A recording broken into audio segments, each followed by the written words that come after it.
Hello guys, आपका स्वागत है इस लॉ स्पिरिट के यूट्यूब चैनल पर। और आज हम चर्चा करेंगे संविधान के संबंध में, जो कि एलएलबी सेकंड सेमेस्टर का जो सिलेबस में आपका पता है कि एक सब्जेक्ट संविधान है, और जो कि सेकंड जो उसकी जो संविधान सेकंड है, इस बार एलएलबी फर्स्ट सेमेस्टर में फर्स्ट था, इस बार सेकंड है। तो उसमें क्या क्या हमने देखना है ये डिस्कस करेंगे, ठीक है। और इससे पहले हमने कल संविधान से रिलेटेड जितनी संविधान का जितना भी आपका सिलेबस है उसके बारे में चर्चा की थी, ठीक है। संविधान में कौन कौन सी यूनिट से कैसे क्वेश्चन बनते हैं इसके संबंध में हमने पहले चर्चा की है इससे पहले वाली वीडियो में। आप उस वीडियो को देख सकते हो, उसमें सिलेबस संविधान रज्जू भैया यूनिवर्सिटी करके मैंने मेंशन किया है, थंबनेल में आपको दिख जाएगा, और प्लेलिस्ट बनी हुई है अलग से, ठीक है। तो अब बात करते हैं, आज से अपना सिलेबस स्टार्ट करते हैं, ठीक है। फंडामेंटल राइट से क्वेश्चन बनते हैं। ये आपकी पहली यूनिट, संविधान विधि की पहली यूनिट का पार्ट है, ठीक है। पहली यूनिट यानी कि फर्स्ट यूनिट की हम बात कर रहे हैं। पहली यूनिट में आपका मौलिक अधिकार दे रखे हैं, यानी कि फंडामेंटल राइट, एफआर के बारे में, जिसे हम शॉर्ट फंडामेंटल राइट को एफआर बोलते हैं, ठीक है। तो पहले हम बात करते हैं, देखो हमको समझना है, देखो रटने से काम चलेगा नहीं, जितना समझोगे उतना आपका कॉन्सेप्ट क्लियर होगा और फिर आप अच्छे से आंसर एग्जाम में लिख पाएंगे। तो मौलिक अधिकार, मौलिक अधिकार के बारे में हम बात करते हैं कि पहले समझते हैं मौलिक अधिकार होते क्या हैं। मौलिक अधिकार होते क्या हैं? देखो दो तरह के अधिकार होते हैं, एक तो मौलिक अधिकार, एक मानव अधिकार। एक मौलिक अधिकार और मानव अधिकार, मौलिक अधिकार और मानव अधिकार, ठीक है। मानव अधिकार, तो अब इनको हम समझना, जैसे ह्यूमन राइट बोलते हैं, ठीक है, ह्यूमन राइट। अब हमको समझना क्या है, देखो पहला ये इंपॉर्टेंट इससे क्वेश्चन बनता है। क्या क्वेश्चन बनेगा? क्वेश्चन बन सकता है कि मौलिक अधिकार क्या होते हैं, मौलिक अधिकारों की विशेषता क्या है, मौलिक अधिकारों की प्रकृति कैसी होती है, ठीक है। भारतीय संविधान में मौलिक अधिकारों के संबंध में क्या क्या उल्लेख किया गया है, ठीक है। क्या मौलिक अधिकारों में परिवर्तन किया जा सकता है, संशोधन किया जा सकता है या नहीं किया जा सकता, और किया जा सकता है तो कैसे किया जा सकता है, ठीक है। इसके संबंध में हम पढ़ते हैं, ठीक है ना। तो पहले समझते हैं हम मौलिक अधिकार। मौलिक अधिकार यानी कि ऐसे अधिकार जो संविधान द्वारा प्रदान किए जाते हैं और संविधान द्वारा ही उन्हें लागू किया जाता है, यानी कि संविधान देता है ऐसे अधिकारों को और संविधान ही लागू करता है, ऐसे अधिकारों को हम मौलिक अधिकार कहते हैं। मानव अधिकार, देखो सादा सिंपल, बहुत साधारण परिभाषा। मानव अधिकार यानी कि मानव होने के नाते जो अधिकार हमको मिलते हैं, ऐसे अधिकारों को हम मानवाधिकार कहते हैं। जैसे आपका, और ये जो मानवाधिकार होते हैं किसी संविधान द्वारा नहीं दिए जाते, ये आपको, ये किसी संविधान के मोहताज नहीं होते, ठीक है ना। और ये किसी देश की सीमाओं में इनको बाधा नहीं जा सकता मानवाधिकारों को। जैसे कोई बच्चा कहाँ जन्म लेगा, भाई मानव होने के नाते जो अधिकार प्रदान किए गए हैं, जब तो कोई बच्चा कहाँ जन्म ले रहा है, किस देश में जन्म ले रहा है, ये तो कोई मैटर करता नहीं है। तो इसको हम किसी देश की सीमाओं में नहीं बांध सकते ना। और देखो अब मानव होने के नाते मुझे पानी चाहिए नहीं चाहिए, प्यास लगेगी तो पानी चाहिए, भूख लगेगी तो खाना चाहिए, और ऐसे ही अधिकारों को हम मानव अधिकार कहते हैं, ठीक है। मानव होने के नाते जो अधिकार हमें प्राप्त होते हैं, ऐसे अधिकारों को मानव अधिकार कहते हैं। मौलिक अधिकार, साधा सिंपल परिभाषा लिखो, जो अधिकार संविधान द्वारा प्रदान किए जाते हैं और संविधान द्वारा ही लागू किए जाते हैं, ऐसे अधिकारों को हम मौलिक अधिकार कहते हैं, ठीक है ना। तो ये जो मौलिक अधिकारों की मैं थोड़ी कहानी आपको बता देता हूँ। बात है 1215 की, ठीक है ना। 1215 में ब्रिटेन की सरकार थी, तो वहां की जो जनता थी ना, उसने अपने अधिकार मांगे, उसने अपने अधिकार मांगे, और जब जनता ने वहां अधिकार मांगे तो ब्रिटेन की सरकार ने जिस अधिकार पत्र के द्वारा वो अधिकार प्रदान किए गए, उनको उस अधिकार पत्र को क्या बोला गया? Magna carta. यानी कि उस अधिकार पत्र को क्या बोला गया? मैग्ना कार्टा बोला गया, जिसे बिल ऑफ राइट भी कहते हैं। ठीक है, तो बिल ऑफ राइट यानी कि ये 1215 में मैग्ना कार्टा द्वारा ये सबसे पहले ब्रिटेन की सरकार ने ब्रिटेन की जनता को प्रदान किए। अब इसकी हम परिभाषा कैसे और बना सकते हैं? देखो, जनता को जिस अधिकार पत्र द्वारा ब्रिटेन की सरकार ने अधिकार दिए, उस अधिकार पत्र को बोला गया मैग्ना कार्टा। ठीक है, अब यही अधिकार हमारे भारतीय संविधान के भाग 3 में, कौन से भाग में? भाग 3 में प्रदान किए गए हैं, भाग 3 में। और इसीलिए भाग 3 को क्या बोला जाता है? भारतीय संविधान का मैग्ना कार्टा। भारतीय संविधान का मैग्ना कार्टा, क्योंकि भाग 3 ही हमें अधिकार प्रदान करते हैं। मौलिक अधिकार, आपको जीने का अधिकार, बोलने का अधिकार, रहने का अधिकार, और शोषण के विरुद्ध अधिकार, समानता का अधिकार, ये सारे जो अधिकार हैं आपके मौलिक अधिकार हैं, और ये भारतीय संविधान के भाग 3 में दिए हुए हैं। ठीक है, और ये मौलिक अधिकार कहाँ से लिए गए हैं? मौलिक अधिकार आपके अमेरिका से लिए गए हैं। ठीक है ना, संयुक्त राज्य अमेरिका से लिए गए हैं, यूएसए से, संयुक्त राज्य अमेरिका से ये प्रेरित हैं, राज्य से लिए गए हैं। ठीक है, तब हम और अच्छे से इनको डिस्कस करेंगे आगे। मतलब जोन से ये जो आने वाले हैं आपके मौलिक अधिकार, उनको हम डिस्कस करेंगे आपसे। ठीक है, कि इनकी कैसी प्रवृत्ति है। तो अब हम बात करते हैं, देखो मौलिक अधिकारों की प्रकृति कैसी है, इनकी प्रकृति कैसी है। ठीक है, मौलिक अधिकारों की प्रकृति कैसी है। देखो प्रकृति के बारे में बात करते हैं। प्रकृति यानी कि किसी चीज का स्वभाव, मौलिक अधिकारों का कैसा स्वभाव है, यानी कि नकारात्मक है या सकारात्मक है। तो ये कॉन्सेप्ट का क्वेश्चन है, आपको यहां से जानना चाहिए। तो मौलिक अधिकारों की प्रकृति से क्वेश्चन बन सकता है, तो ये बहुत इंपॉर्टेंट है।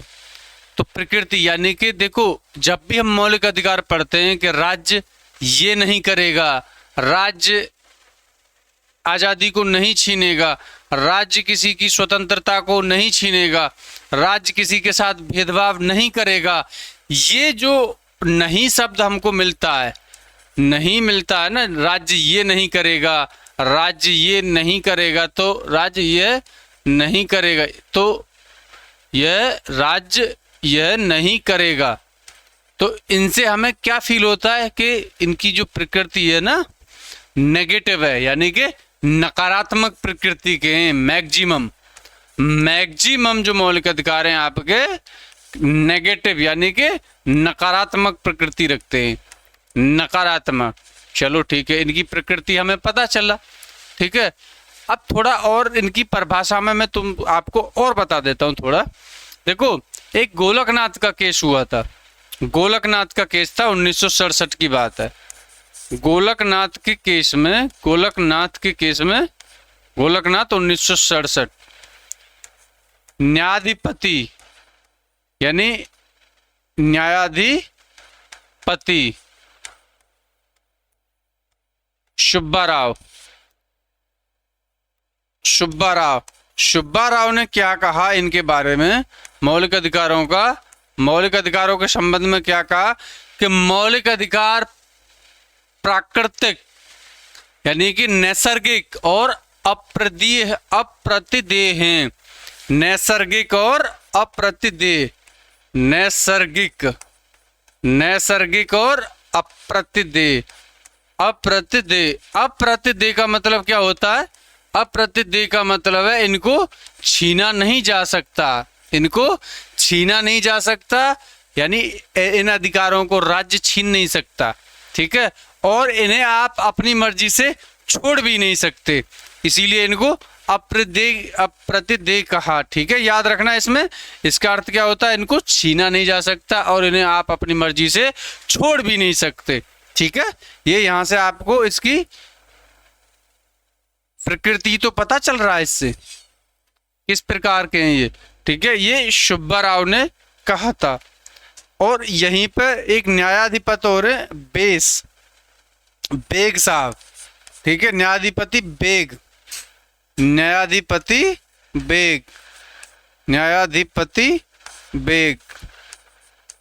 तो उन्होंने क्या कहा, उन्होंने कहा कि मौलिक अधिकार ऐसे अधिकार हैं जो संविधान में समाविष्ट हैं, जो संविधान में अंतर्निहित हैं, जो संविधान में दिए हुए हैं, ऐसे अधिकारों को हम मौलिक अधिकार कहते हैं, ठीक है। ये हमने जाना, ठीक है। अब देखो ये जो मौलिक अधिकारों के बीच में जो हम आपको पता है कि हमारे ऊपर अंग्रेजों ने शासन किया, तो ये जो स्वतंत्रता के लिए ये जो लड़ाई हुई है, तो उसके बाद ही हमको मौलिक अधिकार मिले हैं, संविधान बना है, ठीक है।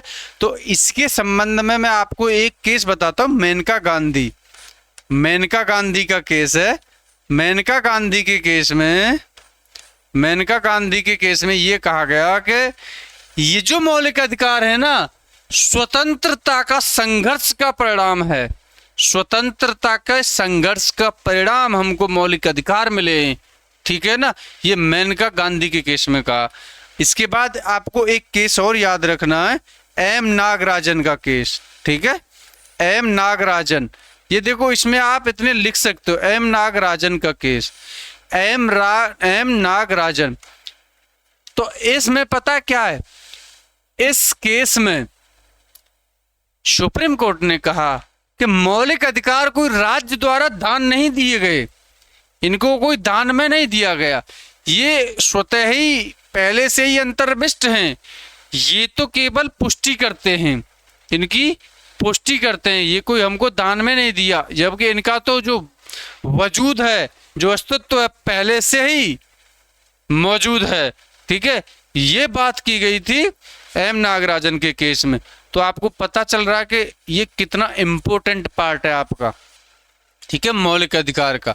तो अब इसके बाद हमने देखो मौलिक अधिकारों के संबंध में हमने थोड़ा इसकी प्रकृति समझा। मौलिक अधिकारों की परिभाषा कैसे लिखोगे, मौलिक अधिकार ऐसे अधिकार जो संविधान द्वारा दिए जाते हैं और संविधान द्वारा उनको लागू किया जाता है, ठीक है। और मानव अधिकार से मैंने कंपेयर की, मानव अधिकार ऐसे अधिकार जो मानव को मानव होने के नाते प्रदान होते हैं, ठीक है। जैसे आपको पीने का अधिकार, पानी पीने का अधिकार, जीने का अधिकार, अगर रहना तो स्वस्थ वातावरण चाहिए आपको, ठीक है।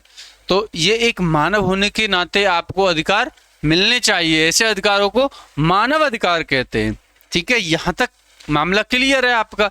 इसके बाद मैंने आपको बताया गोलकनाथ का केस।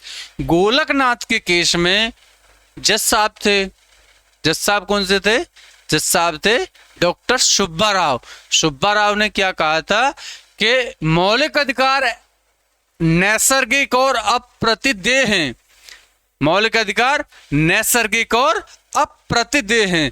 नैसर्गिक यानी कि जो प्रकृति ने दिए हैं, जो प्रकृति द्वारा हमको प्राप्त हुए, ऐसे अधिकारों को हम नैसर्गिक अधिकार कहते हैं। और अप्रतिदेय यानी कि ऐसे अधिकारों को छीना नहीं जा सकता और ऐसे अधिकारों को छोड़ा भी नहीं जा सकता, ऐसे अधिकारों को हम अप्रतिदेय अधिकार कहते हैं। ये डॉक्टर सुब्बाराव जज साहब ने कहा, ठीक है। अब देखो न्यायाधिपति महोदय थे तो गोलकनाथ के केस में कहा। इसके बाद बेग न्यायाधिपति का स्टेटमेंट है, आपको ये याद रखना है। न्यायाधिपति बेग साहब ने क्या कहा था, न्यायाधिपति बेग साहब ने कहा कि ऐसे अधिकार जो मौलिक अधिकार, ऐसे अधिकार यानी कि ऐसे जो अधिकार जो संविधान में समाविष्ट हैं, जो संविधान द्वारा दिए गए, ये जो संविधान में अंतर्निहित हैं, ऐसे अधिकारों को आपको मौलिक अधिकार कहते हैं। इसके बाद मैंने बताया आपको एम नागराजन का केस। एम नागराजन के केस में क्या कहा, उसमें कहा गया कि ये मौलिक अधिकार है ना, जो सरकार ने आपको दान में नहीं दिए, ये पहले से ही इनका वजूद है, बस इनकी सरकार ने तो इनकी क्या की है, पुष्टि की है, बस सरकार ने इसकी पुष्टि की है। और इससे पहले मैंने एक केस और बताया था आपको, एक केस था मेनका गांधी का केस। मेनका गांधी के केस में आपको पता है, ये जो स्वतंत्रता के, जब हम 1857 की लड़ाई से चलते आ रहे हैं देश को आज़ाद करने के लिए, तो जब जाके आपको पता 1947 में देश आज़ाद हुआ और 1950 में संविधान बनकर तैयार हुआ और लागू हुआ, तो 26 जनवरी 1950 को आपको पता संविधान लागू होता है। तो अब ये जो मौलिक अधिकार है ना, स्वतंत्रता संघर्षों का परिणाम है, उसका निष्कर्ष है।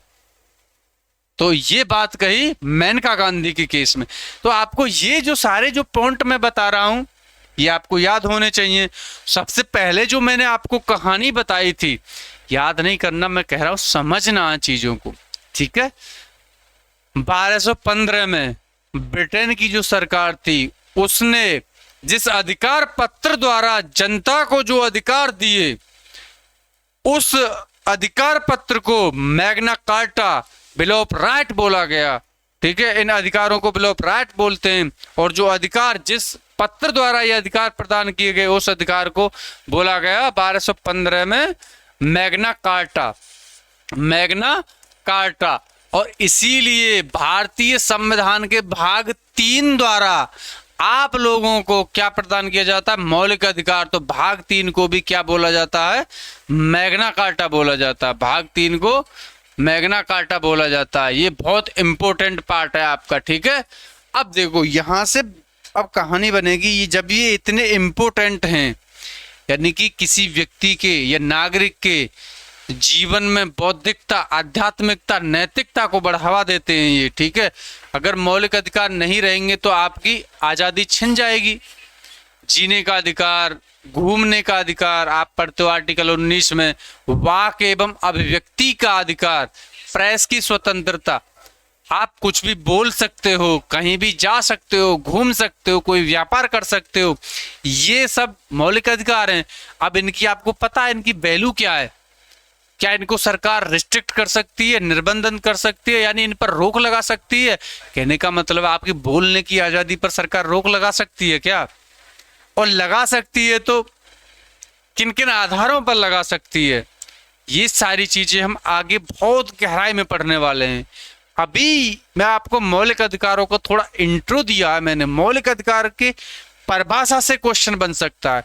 बाकी आगे हम अब आपसे बात करने वाले हैं, इसके संबंध में बात करेंगे कि मौलिक अधिकारों में संशोधन किया जा सकता है या नहीं किया जा सकता। देखो मौलिक अधिकारों में संशोधन भाई इतने इंपॉर्टेंट हैं, तो ये मौलिक अधिकारों में संशोधन कौन करेगी, संसद करेगी।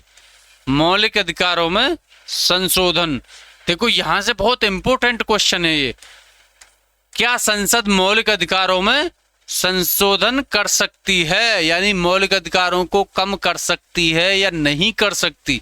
ये बहुत इंटरेस्ट क्वेश्चन है। यहाँ से आपको पता है कि मौलिक अधिकार रहेंगे तो आपकी सारी स्वतंत्रता रहेगी, आज़ादी रहेगी, कहीं भी घूम सकते हो, बोल सकते हो, सरकार के खिलाफ भी बोल सकते हो, आलोचना कर सकते हो, कुछ भी कर सकते हो, ठीक है। मौलिक अधिकारों की इतनी पावर है। अब देखो, अब कहानी है कि क्या सर इसमें मौलिक अधिकारों में संशोधन किया जा सकता है, मौलिक अधिकारों में संशोधन किया जा सकता है। तो देखो आपको मैं कुछ कहानी बताने वाला हूं। देखो शंकरी प्रसाद का केस याद रखो। सबसे पहले आप आंसर लिखोगे शंकरी प्रसाद, शंकरी प्रसाद, शंकरी प्रसाद का केस, ठीक है, वर्सेस शंकरी प्रसाद भारत संघ, ठीक है, 1951, ठीक है। और एक केस और याद रखना आपको, सज्जन सिंह का केस, सज्जन सिंह वर्सेस राजस्थान राज्य, वर्सेस राजस्थान राज्य, तो 1965 का केस है, ठीक है। अब इसके बाद आपको याद रखना है कि इसका गोलकनाथ का केस, गोलकनाथ का केस, गोलकनाथ का केस 1967 का केस है, ठीक है। अब इसके बाद 24वां संविधान संशोधन 1971 में जो है, ठीक है।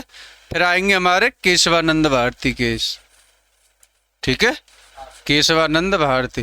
देखो ये जो इम्पोर्टेंट पार्ट है ना, आपका क्वेश्चन बनने ही बनने वाला है इससे। ये आपकी 2 यूनिटों को कवर करेगा। ये जो मैटर है, एक तो आपका करेगा ये संविधान में संशोधन, और एक करेगा कि मौलिक अधिकारों में संशोधन। अगर संविधान में संशोधन से संबंधित अगर क्वेश्चन आता है तो ये सारे फैक्ट उसमें डाल देना, ठीक है, जो मैं बताने वाला हूं। और अगर मौलिक अधिकारों से संबंध से कोई भी क्वेश्चन आता है तो आपको ये कहानी डालनी ही डालनी है, ठीक है ना। और इस कहानी को मैं आपको एक ट्रिक के माध्यम से बताऊंगा। ये सारे केस आपको उस ट्रिक में मिलेंगे, ठीक है, जो मैं पहले आपको ये कहानी सुननी है, ठीक है, ट्रिक बाद में बताऊंगा आपको, ठीक है। पहले कहानी सुनते हैं। पहले 1951 है। देखो ये याद करने के लिए क्या है कि भगवान शंकर हैं, शंकर भगवान को प्रसाद चढ़ाया कितने का, 51 रुपए का, 51 का, जिससे क्या है आपको ये याद रहेगा कि ये केस 1951 का है। नेट में भी पूछा जाता है, ये जुडिशरी में पूछा जाता है। कभी कभार एग्जामिनर क्या करता है, एग्जामिनर क्रोनोलॉजिकल ऑर्डर में दे देता है, यानी कि इनको लगाइए कि कौन सा केस पहले हुआ कौन सा बाद में हुआ। तो आपको एक आध केस पता रहेगा तो उससे आप एलिमिनेट कर पाओगे। तो इसे समझ लेते हैं। तो बात चल रही थी कि मौलिक अधिकारों में क्या संसद संशोधन कर सकती है या कम कर सकती है या नहीं कर सकती। सुप्रीम कोर्ट के सामने ये मैटर पहुंचा 1951 में, ठीक है। तो 1951 में सुप्रीम कोर्ट ने क्या कहा, सुप्रीम कोर्ट ने कहा कि संसद मौलिक अधिकारों को कम कर सकती है, संसद मौलिक अधिकारों को कम कर सकती है और कम कर सकती है। और इसके साथ एक बात और कही कि जो संविधान संशोधन है वो आर्टिकल 13 के अंतर्गत विधि की परिभाषा में नहीं आता। जो संविधान संशोधन है जो आर्टिकल 13 के अंतर्गत विधि की परिभाषा में नहीं आता। संविधान संशोधन, आप ये बहुत बड़ी बात है इधर, संविधान संशोधन विधि की परिभाषा में नहीं आता। पता विधि की परिभाषा तो नहीं दी गई, लेकिन विधि में क्या क्या शामिल है ये आर्टिकल 13 में लिखा हुआ है। ये आर्टिकल 13 में लिखा हुआ है। क्या क्या शामिल है, अध्यादेश, यानी कि विधि यानी कि कानून में क्या क्या शामिल है। देखो ये पॉइंट है, अध्यादेश, आदेश, नियम,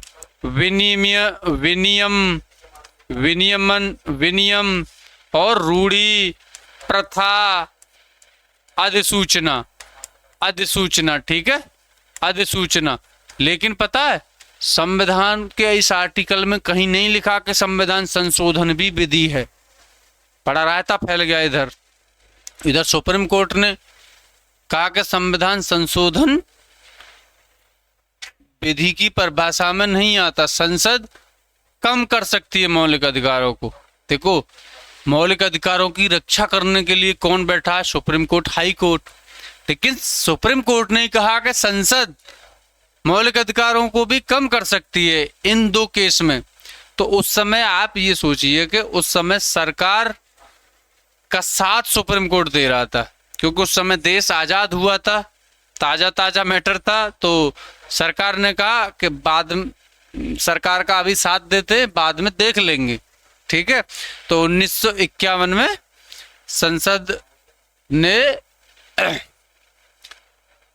संसद कम कर सकती है, ये बात कही।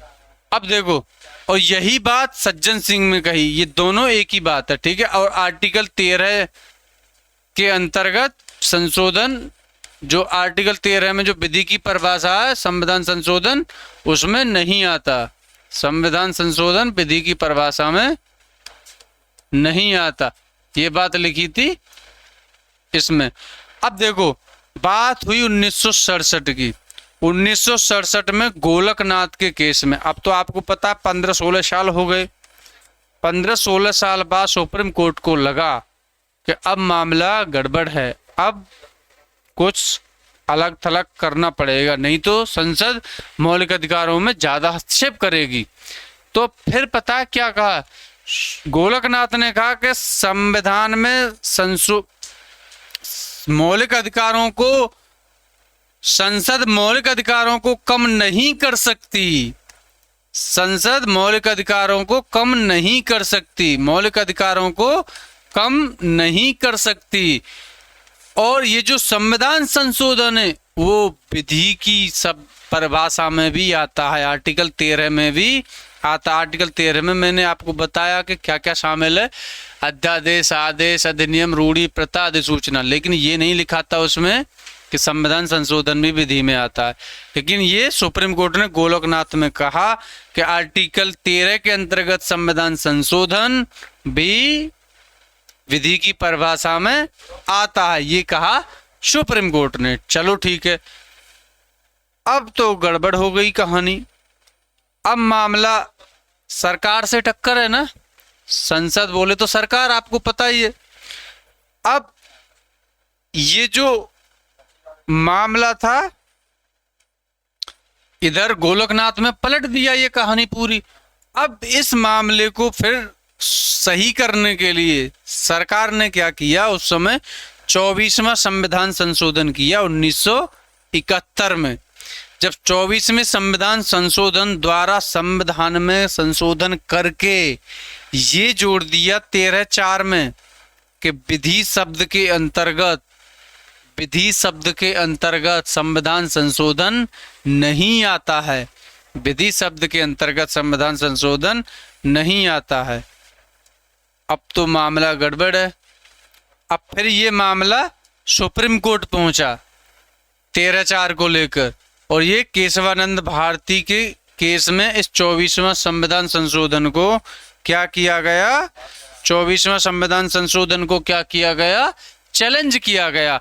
और सुप्रीम कोर्ट ने 24वां संविधान संशोधन को, 24वें संविधान संशोधन को क्या माना, संविधान संशोधन को सही ठहराया।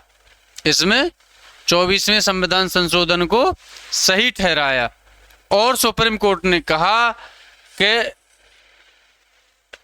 संसद की संविधान में संशोधन करने की शक्ति विस्तृत है, लेकिन वो संशोधन करके आधारभूत ढांचे को नष्ट नहीं कर सकती, आधारभूत ढांचे को खत्म नहीं कर सकती। ठीक है, यहाँ एक लिमिट लगा दी, ठीक है, कि वो आधारभूत ढांचे का